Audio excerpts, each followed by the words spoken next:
Hi, my name's Ricky and welcome back to my channel. So let's talk about something that's been sitting heavily on my spirit lately. 90s men. 90s men were just different, okay? Not just fine, not just handsome. I'm talking about stop you mid-sentence, make you want to change your last name type of fine.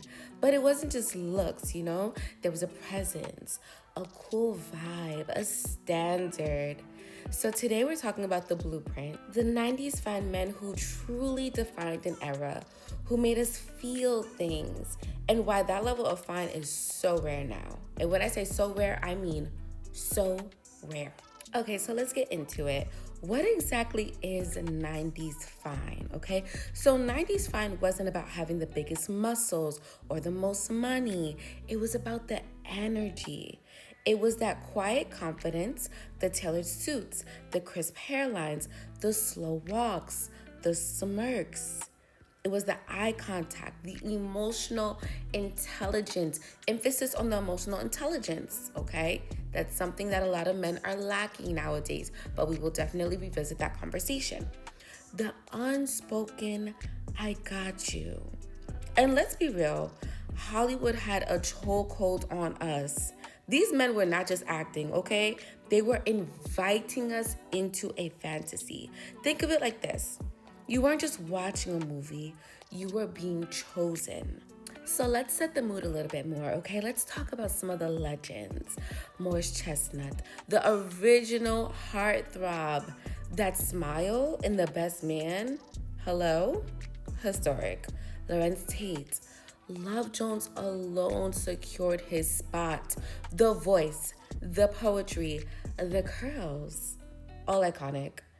Blair Underwood, very underrated fine, but fine nonetheless.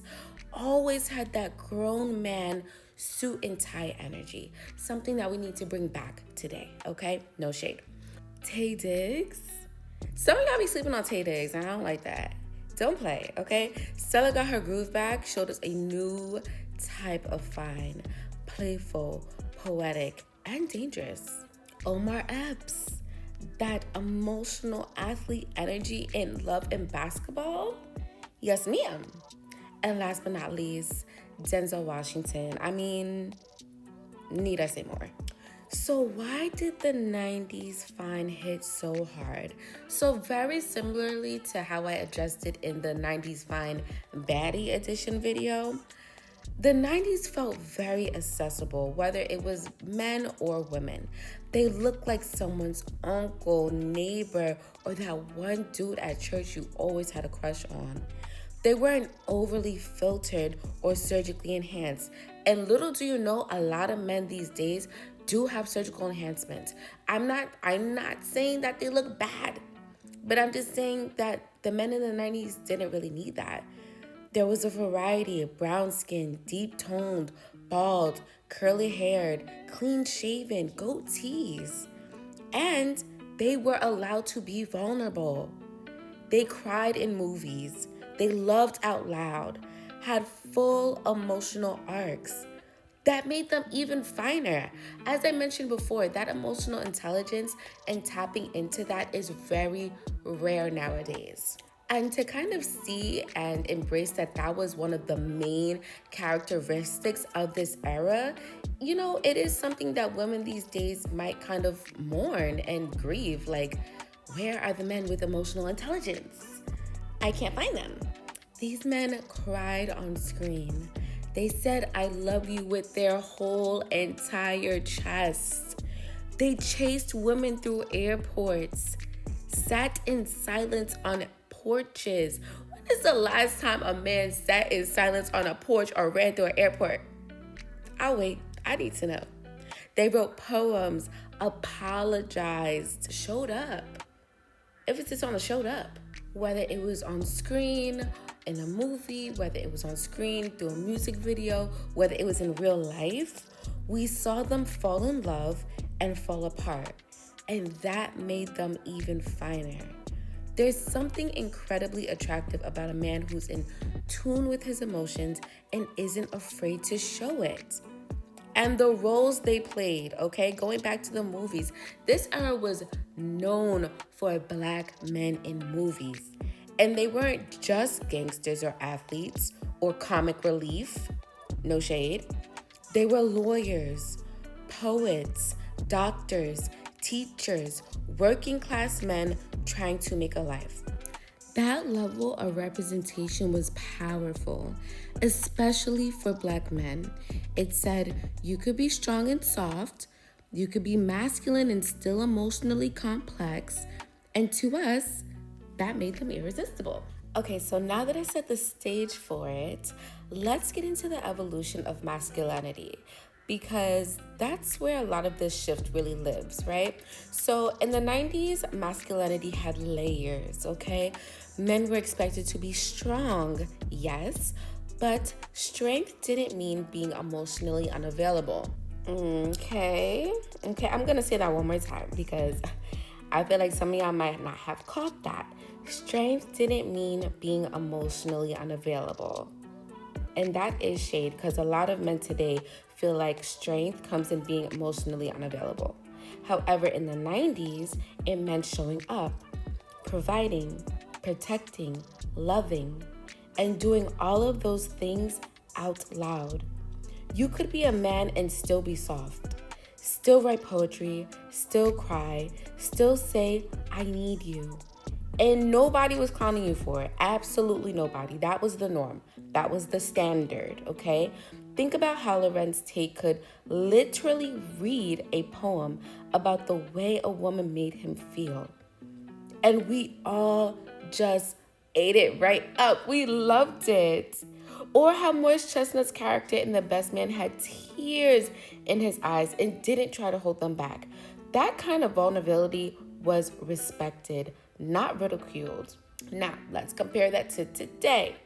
Modern masculinity often feels performance-based. A lot of men are operating under this pressure to always be alpha, to dominate, to have money, muscles, status, success, and nothing else. Feelings? Absolutely not. Love? Only if it's transactional.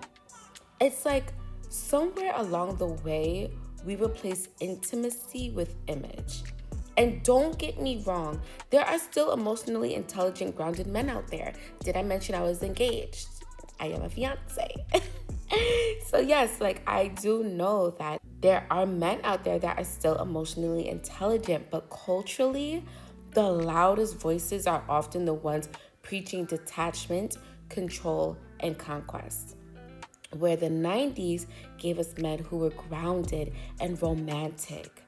Today, we get a lot of surface, style over substance. Everything's about being a high value man.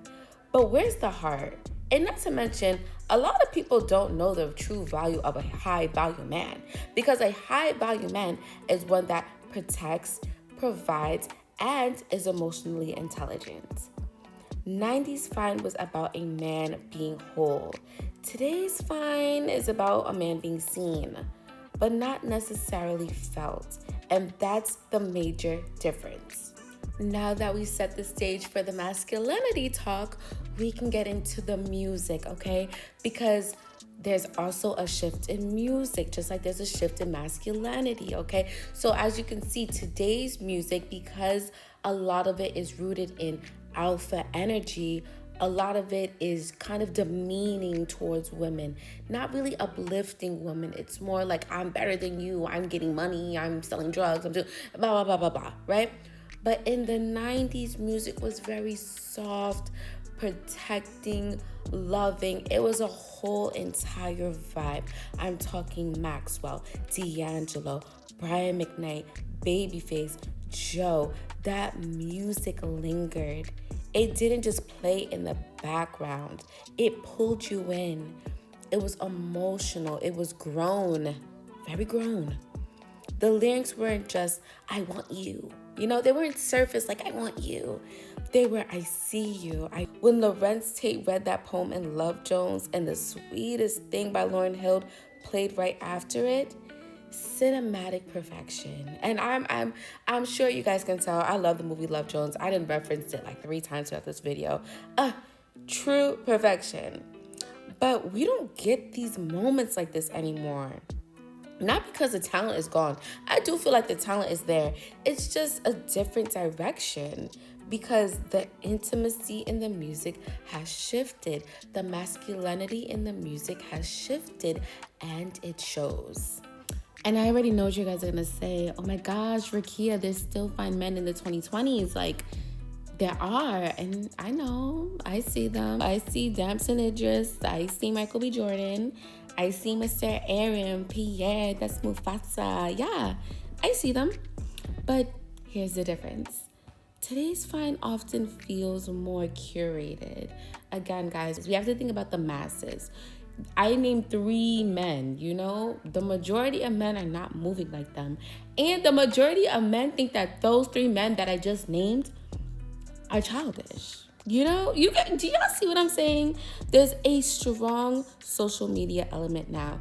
Everything is perfectly posted, filtered, captioned, reposted, and branded. We're seeing more but feeling less. It's not always about what's emotionally available. It's about who has the best highlight reel. Even the fine ones are often coached on what to say, how to act, and what energy to give. I'm just being honest. That mystery, that rawness we got in the 90s, very hard to find. But yes, today's men are fine, but 90s fine came with substance, with intention, with a vibe. And that's what we're missing. So in totality, 90s fine isn't just about nostalgia, it's about a feeling. It reminds us of a time when men embraced both their smoothness and their soul. When chemistry wasn't a trend, it was given.